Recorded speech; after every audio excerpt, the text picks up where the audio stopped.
Udah tahu asal usulnya azan? Mau diceritain? Panjang? Nggak apa-apa? Nggak apa-apa? Biar apa? Biar pinter. Ketika itu Nabi Muhammad bermusyawarah dengan para sahabat untuk menentukan panggilan sholat. Ada sahabat yang usul, ini saya singkat-singkat. Ya Rasulullah, bagaimana kalau panggilan sholat itu kita naikin bendera? Rasulullah nggak setuju.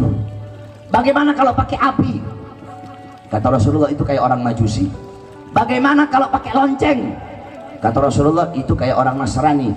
Bagaimana kalau pakai trompet? Itu kayak orang Yahudi. Tiba-tiba Abdullah bin Zaid berkata, ya Rasulullah, semalam aku bermimpi ada orang yang berkata, Allahu Akbar, Allahu Akbar, Allahu Akbar, Allahu Akbar, asyhadu an la ilaha illallah, asyhadu an la ilaha illallah, asyhadu anna Muhammadar Rasulullah, asyhadu anna Muhammadar Rasulullah, hayya 'alas shalah, hayya 'alas shalah, hayya 'alal falah, hayya 'alal falah, Allahu Akbar, Allahu Akbar, la ilaha illallah. Nabi pun menyetujui itu sebagai panggilan salat, sebagai tanda waktu masuk soal, sebagai panggilan orang-orang yang masih berdagang agar menutup dagangannya, yang punya toko agar menutup tokonya, untuk bersegera kembali kepada Allah Subhanahu wa ta'ala. Adapun iqamat, kalau iqamat itu adalah waktu tanda akan segera dilaksanakannya sholat. Nah, Nabi punya dua muazzin. Yang pertama Bilal ibn Rabah, yang kedua siapa? Ada yang tahu nggak? Siapa? Abdurrahman Nana, nama Mahrus. Yang kedua Ibn Ummi Maktum. Ya, Ibn Ummi Maktum. Nabi punya muazzin dua, subuh, duhur. Ya, subuh, duhur biasanya Bilal. Asar, subuh, duhur, asar Bilal. Maghrib, isya biasanya Ibn Ummi Maktum. Kalau nggak salah begini, kalau nggak salah kembali. Kalau benar, kalau nggak salah itu tadi, subuh Bilal sampai asar, Ibn Ummi Maktum, maghrib, isya. Nah, pertanyaannya, kenapa Nabi milih dua sahabat ini? Kalau mau bilang suaranya enak, banyak sahabat yang suaranya enak. Banyak sahabat yang suara enak. Kenapa Nabi pilih Bilal ibn Rabah dan Ibn Ummi Maktum? Karena dua sahabat ini adalah dua sahabat yang paling keras suaranya. Kalau mau bilang enak, banyak sahabat suara yang enak. Jadi maksudnya apa? Agar suaranya kencang, agar terdengar oleh orang, agar terdengar di setiap pelosok-pelosok, agar terdengar di telinga-telinga orang yang tidak mau mendengarkan azan. Dari sekian banyak rumah, Nabi pilih rumah yang paling tinggi. Kenapa rumah yang paling tinggi? Jawab. Rumah pendek, tempat kalau pendek sama tempat tinggi, yang lebih kenceng suaranya tempat yang mana? Yang mana?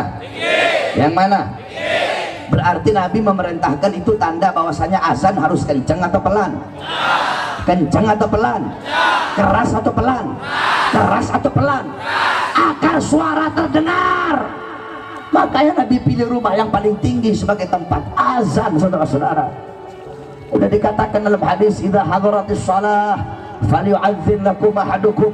Apabila telah datang waktu salat, maka hendaklah salah satu dari kalian itu melakukan azan untuk sesama kalian. Idza nudiya lis-shalah, ketika ada panggilan salat, ketika ada panggilan salat, maksudnya apa? Ketika azan dikumandangkan, adbaras syaitan, setan lari terbirit-birit sampai terkentut-kentut. Itu setan kalau dia dengar suara azan. Berarti kalau yang nggak suka suara azan berarti apa? Kalau yang mau suara azan kecil berarti apa? Kalau pejabatnya suka pengen yang ngecilin volume azan, pejabat apa? Pejabat apa? Pejabat apa? Pejabat apa? Kalau ada ustadz, kiai, habib suka volume azan kecil biar gak kedengeran suaranya, berarti mereka itu siapa? Mereka itu siapa? Mereka itu siapa? Saudara-saudara, kalau ente nggak suka dengar suara azan, nggak suka dengar suara toa, ya jangan tinggal samping masjid. Tinggal di hutan, betul. Tinggal di kuburan, betul. Tinggal di apartemen, betul. Bukan suara azan yang dikecilin. Ini syiar Islam. Oleh karenanya hati-hati saudara-saudara. Sekarang volume azan dikecilin. Kemarin si Yusuf Kalla udah ngomong itu, dah yang satu itu, bahwasanya suara azan itu harus dikecilin karena mengganggu. Saya tanya, kalau azan mengganggu, apa dangdut ganggu tidak? Dangdut mengganggu apa tidak? Kalau kamu tidak suka dengan kebisingan kendaraan, jangan tinggal di pinggir jalan, betul. Kalau nggak suka dengan suara ombak, jangan tinggal di pinggir pantai, betul. Kalau nggak suka suara burung, suara monyet, jangan tinggal di tengah hutan, betul. Kalau nggak suka suara azan, jangan tinggal di pinggir masjid, jangan tinggal pinggir musola, tinggal sana di buah apa di tempat Cina sana, atau nggak pindah ke Amerika sana yang jarang ada suara azan. Di tempat-tempat orang-orang kafir saja masih terdengar suara azan. Ini Indonesia, negara yang mayoritas Islam, kok azan mau dilarang, kok suara azan mau dikecilin. Kami para pemuda-pemudi Islam tidak akan pernah kami biarkan pemerintah mengecilkan volume azan. Sekarang dikecilin, besok toanya dicopot, besok toa dicopot, besok masjidnya ditutup. Oleh karenanya kami bersumpah demi Allah, kalau sampai suara azan akan dikecilkan oleh pemerintah atau toa akan dilarang, maka panggilan hayya 'alas sholat akan kami ganti hayya 'alal jihad. Berperang di mana? Saya tanya, kalau sampai azan dilarang, siap perang? Siap perang? Kamu lihat saja nanti. Kalau memang betul azan dilarang, ya Allah, saya ini orang, kalau ngomong saudara-saudara, saya orang yang tidak takut dengan siapapun kecuali Allah dan orang-orang yang takut kepada Allah.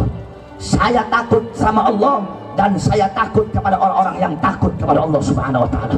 Oleh karenanya saya sampaikan kepada kamu semua, kalau sampai besok-besok azan dikecilin, besok-besok azan dilarang, tapi Allah saya yang akan pimpin perangnya, saudara-saudara. Siap berperang. Kalau sampai azan dilarang, siap berdarah, siap hancur, siap binasa. Allahu Akbar, Allahu Akbar, Allahu Akbar. Di sini masjid ada berapa? Yang dekat, paling dekat dari sini ada berapa? Ada dua. Mana? Belakang ada musola. Speakernya ada berapa? Ada berapa? 4. Besok tambah 4, bikin 8 speakernya. Saya yang suruh pasang. Kalau ada yang komplain, datengin. Kenapa? Nggak suka dengan suara azan, pindah. Betul? Tambahin ya, sabar pengurus musola masjidnya, tambahin speaker masjid. Semakin mereka larang kecilkan, semakin besarkan. Semakin mereka bungkam, semakin teriakkan kebenaran. Oleh karena kita doakan agar Allah kasih kita pemimpin yang baik, pemimpin yang adil, pemimpin yang tidak merugikan Islam, merugikan ulama,